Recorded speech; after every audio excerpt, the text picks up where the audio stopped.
नमस्कार.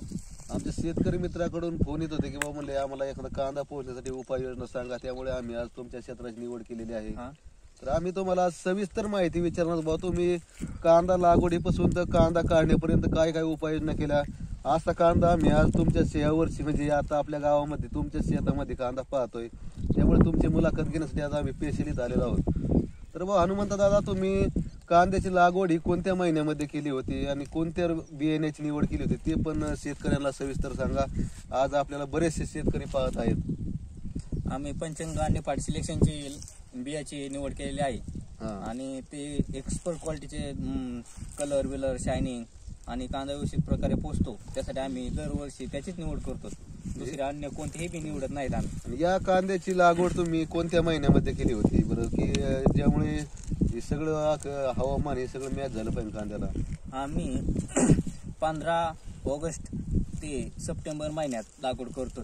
सप्टेंबर महिन्यात कमीत कमी 25 तारखेपर्यंत लागवड करतो. आमचा 11 ते 10 एकर कांदा असतो दरवर्षी, त्यामुळे आम्हाला तो कालावधी लागतो तेवढा लागवडीसाठी. तुम्ही यावर्षी फवारण्या तर भरपूर घेतल्या असतील ना? फवारण्या 4 दिवसालाच घेत होतो आम्ही. आणि काय तुम्हाला तुम्ही कांद्याला खत कोणतं टाकलं होतं? पहिला डोस कोणता होता भेसळ तुमचा? पहिला डोस होता 1840 पोटॅश, युरिया, सल्फर, अशा प्रकारे पहिला डोस टाकला होता आम्ही. किती दिवसाच्या अंतराने टाकला होता तो पहिला डोस? पहिला डोस आम्ही 1.5 महिना झाल्यानंतर टाकला होता. आणि दुसरा डोस नंतर आम्ही परत खुरापणी झाली की 2 महिन्यांनी टाकला होता. 2 महिन्याच्या अंतराने. म्हणजे हे कांदा हे पंचगंगा नेपाळी पीक जे आहे ते पूर्ण 90 दिवसामध्ये पीक काढणी योग्य इथं काढायला येतं 90 दिवसात.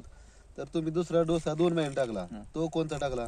तो नंतर टाकला होता पोटॅश 1840, 1026 आणि दुसरे परत सल्फर विल्फर, परत तो डोस डबल केलता आणि त्यात नवीन 28-28 एकत आलतं, ते ऍड केलं का?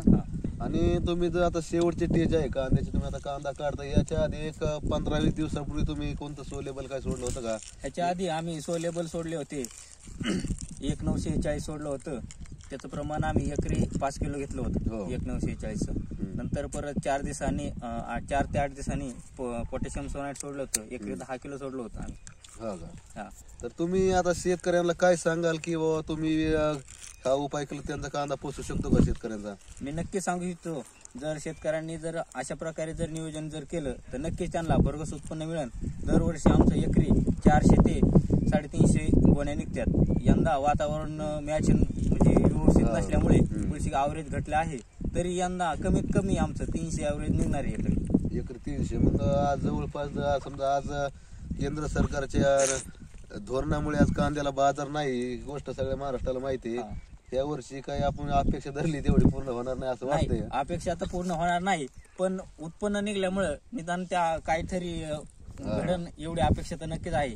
जरी आमच्या दरवर्षी 10 एकरात 3-3.5 हजार गोण्या निघतात, तर यंदा कमीत कमी आमच्या 2.5 ते 2 हजारापर्यंत गोण्या निघतात ॲव्हरेज घटल्यामुळे.